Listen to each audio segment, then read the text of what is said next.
Today I'd like to share with you a quick email that I got from a guy the other day.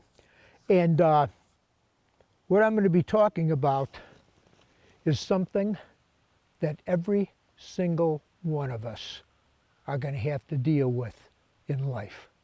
Every one of us. Nobody's going to dodge this bullet. Let me read this letter to you. Short email.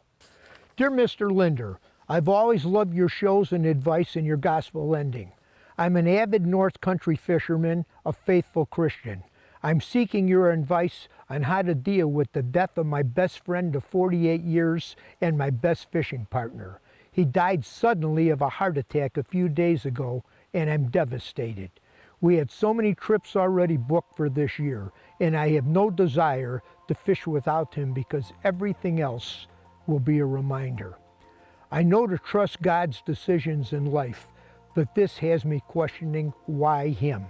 He was more healthy than me. He had no sign of heart trouble whatsoever. Any advice you can help me with as far as coping with this would be truly appreciated. Wow. I can relate. My mom and dad went home to be with the Lord a long time ago. My mother at an early age, my dad 20 years later. So some time ago, my brother, my best friend, my closest partner in life and everything we did together went home to be with the Lord. A year after that, my wife went home to be with the Lord. Shortly after that, my nephew, Michael, went home to be with the Lord. In all their cases, there was one thing they had in common. Every single one of them at that time were ready to go home. Some of them were dealing with sickness and disease.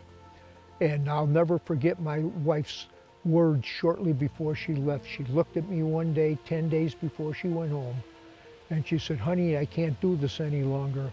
I want to go home to be with Jesus. I don't want to die in this hospital. I want to go to my bed in my house. Get me out of here."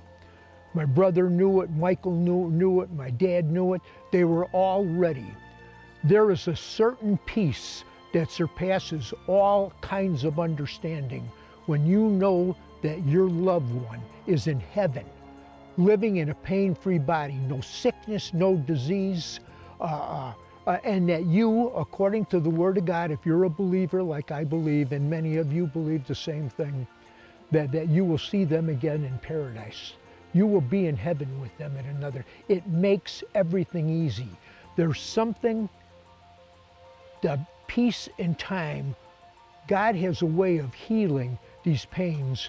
It's called time, just time.